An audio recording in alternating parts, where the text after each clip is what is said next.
I don't know about you, but if you're a trans person, you're probably like me and getting a little bit scared about the current political climate.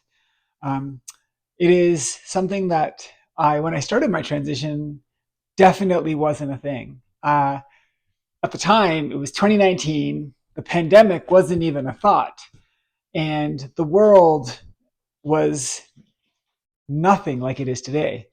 Donald Trump was just some has been reality star who was a rapist and a criminal and a joke and a has been. All of those things are still true, but now on top of that, he's got immense power and the ability to inflict unimaginable damage to people that he believes are can be used for his own political gain.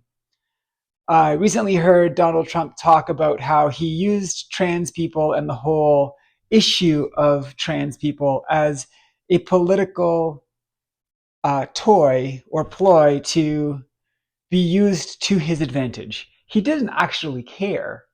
He just used it to gain political favor with the hyper-conservative um, zealots out there. Um, and, as somebody who is, relatively educated and definitely a pacifist. I've never thrown a punch. And somebody who spends their life, trying to do good work, I guess, helping other people. I find this new political world um, increasingly scary. Um, in my day to day life, outside of my online presence, my life is actually amazing. I go to the gym, I live my life, I help people online, and live their lives and live their authentic truth and become the best version of themselves. And go out on the weekends, I go to festivals, I do this, I do that, I spend time with my kids. And for the most part, being trans is not something that I spend my life really thinking about. So in my actual day to day life, I would say that it doesn't really impact my life. On top of that, I live in Canada. So being a Canadian, thank God for that, or thank goodness for that. I would say that I feel extraordinarily privileged to live in a country that secures my um, protections with the Charter of Rights and Freedoms, which actually exists above the Constitution. So it is one of those things about being here and living this life. And generally speaking, I would say passing, even though passing is not always the be all and end all, it definitely does provide some component of safety and ease of life. I would say, even with this voice. But that aside, the political world is the political climate that we live in is getting progressively worse. And if you're somebody who lives in the United States, I'm sure that you are feeling that tenfold as opposed to what I'm feeling here in Canada. Um, but what does that mean? What do we do? Is it time to turn around and hide? Or is it time to fight? Is it time to stand up for what you believe in?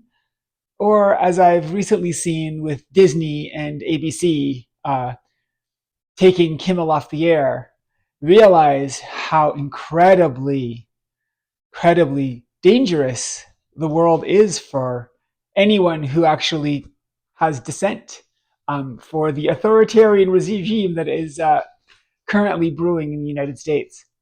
I say that authoritarian regime, fascists, dictator, these words, if you had said them 10 years ago, that would have happened in the United States, people would have laughed and said it was preposterous that the FCC could use mob tactics to actually get Disney to take somebody off the air for saying something that is probably very true, but I would say mild in terms of what is actually true.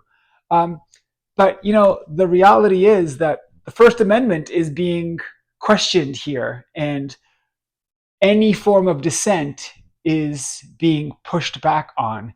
And, the Americans are so fond of their Second Amendment, but their First Amendment, the freedom of speech, seems to not be important enough when all of a sudden it goes against the powers that be.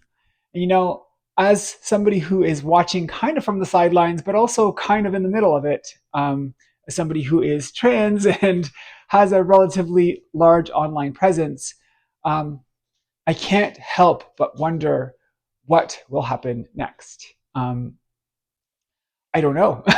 Sadly, we have friends, many, many, many friends. We have clients that live all over the United States, girls that we are helping with their transition, with their body transformations, with, developing community and actually living their most authentic life. And I don't know what's next.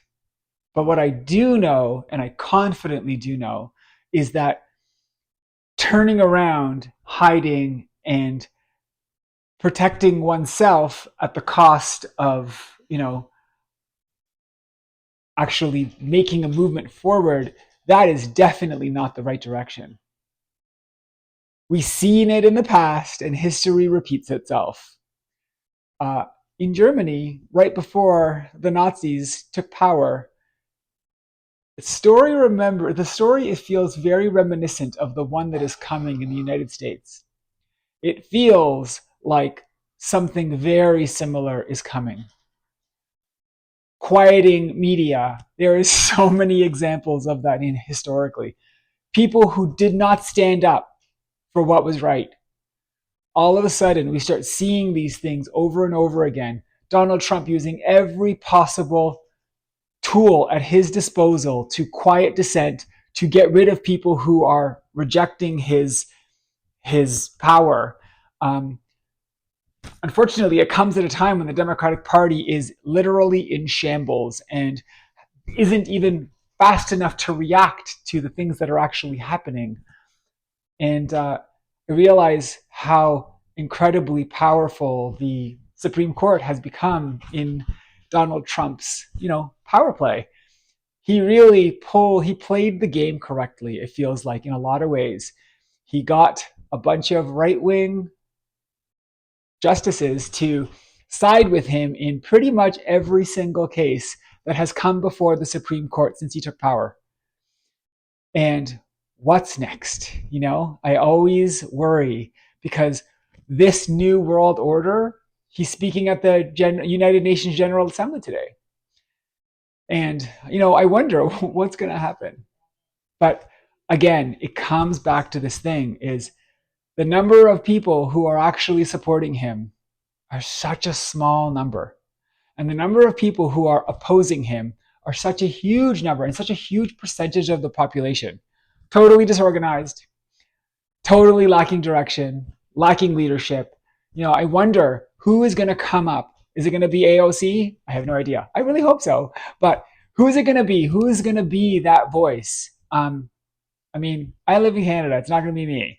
But I think if we all kind of stand up collectively, we have to realize that there is some path forward in terms of fighting this.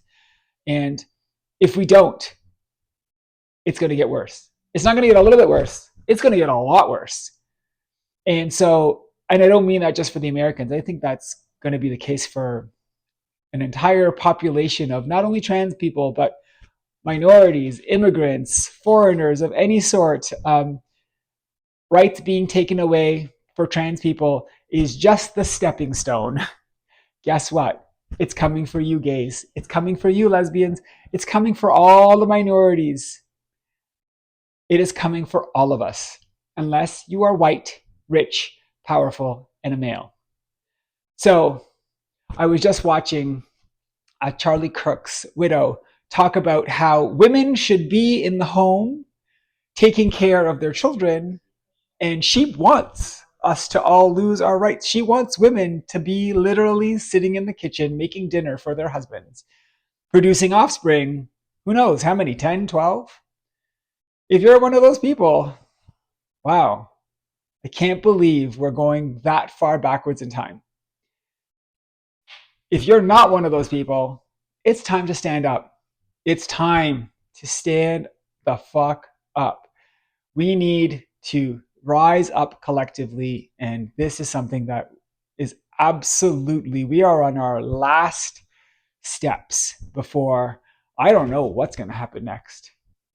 But with a person like him, narcissist, egomaniac, the person that he is terrifies me in ways that I have never ever thought I would ever happen in the United States. The land of the free. Not anymore. Anyways, love you all. Take care of yourself.